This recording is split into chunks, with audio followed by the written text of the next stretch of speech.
Morning! Morning, magandang umaga. Magandang umaga, Dr. Santos. Kami ang pagkatlo at ang aming tatalakayin ngayon ay pagbabalitaan gamit ang online platform ukol sa mga kabutihan tulad ng paglalakbay sa buhay ng mga manlalakbay. Ano? Camera, action! Sayaw na. Action na yan, pre. Yan na yan.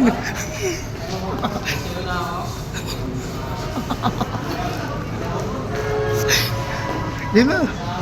So, Magandang araw sa inyong lahat. Ako po si Jose. At ngayong araw ay tatalakayin natin ang mabutihang dulot ng paglalakbay sa buhay ng mga maglalakbay. Sa oras na ito, ako ay naghahanap ng manlalakbay na pwede ma-interview tungkol sa dulot ng kabutihan ng paglalakbay sa kanila. Magandang umaga, sir. Magandang umaga, sir. si Don. Magandang umaga, sir. Kamusta po kayo? Maaari po bang makipag-interview? Magandang umaga po. Magandang umaga po. Oo naman.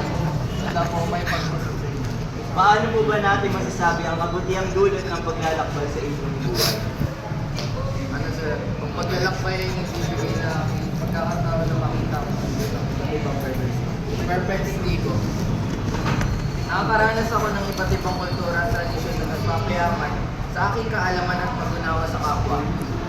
Ano po ang pinakagusto nyo sa paglalakbay? Ano ang pinakagusto ko sa paglalakbay? Kaya pakipag-unayan sa mga taong nakakasalamuha. Nakakatuwa at nakaka-inspire.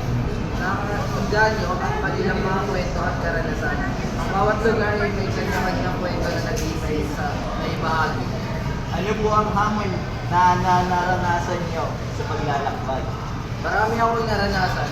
Mula sa kahirapan ng biyahe hanggang sa mga pagsubok sa kalusugan. Ngunit lahat ng ito ay nagiging aral at pangkalakas ng aking determinasyon na magpatuloy. Ano po ang inyong payo para sa mga naisimulan ng kwentong tungkol sa kanilang paglalakbay? Ang aking mapapayo ay huwag magalit at tubiling magsimula.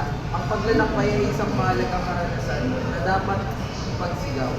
Sulat ang inyong mga karanasan at huwag kalimutang isama ang mga aral na matututunan.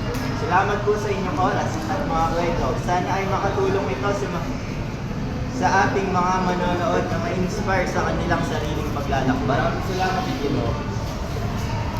Makikita natin ang interaksyon ng mga manlalakbay sa mga lokal na residente.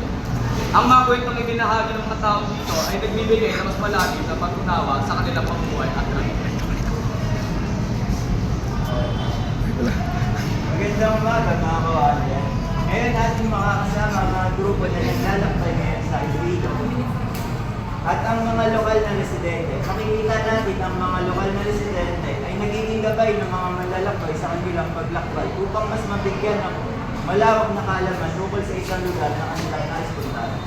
Sa aming susunod na lakbay, aming bibisitahin ang Garden Farm Pilgrimage. Dito ay sasamahan tayo ng mga grupo ng manglalakbay. Bakit ang Garden Farm ang napili ng bisitahin? Ang Garden Farm ay isang agricultural, recreational at spiritual site. Sarili itong functional farm na may ilang mga tampok na agricultural, ngunit nag-aalok din ito ng mga leisure activities at isang pilgrimage site na maaaring pakilingin ng mga bisita. Nagbibigay rin ang Garden Farm ng tahimik na kapaligiran na malayo sa buhay urban. Ang mga daan ay pinalimutian ng mga halaman at bulaklak na lumilikha ng magandang kapaligiran para sa pagpapahinga at paglakbay.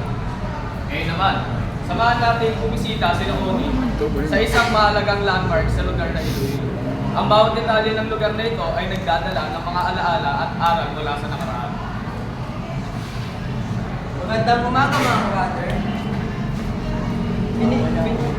Ha? Ito po. Tama ka dyan, Jose. Lumipad ang aming team patungo sa Knockout Church. Magandang umaga, Commander. Pinili ko ng destinasyon dahil nag-aalok ng kakaibang timpla ng mga karanasang historical, architecture, agricultural at cultural na ginagawa ito upang makita talaga ng mga tulad namin ng mga manlalakbay. Kaya nga, ang Miagao Church ay tumatayo bilang paron ng Iloilo, mayaman sa kultura at sa masining na kila. Naging essential na destinasyon nito dahil sa kagandahan at signifiko ng kultura. Ngayon naman, dito na po magtatapos ang aming news for today. Maraming salamat po sa pakikinig at sana po bisitahin niyo po itong mga lugar ito kung sakali may kaya po kayo. Salamat po.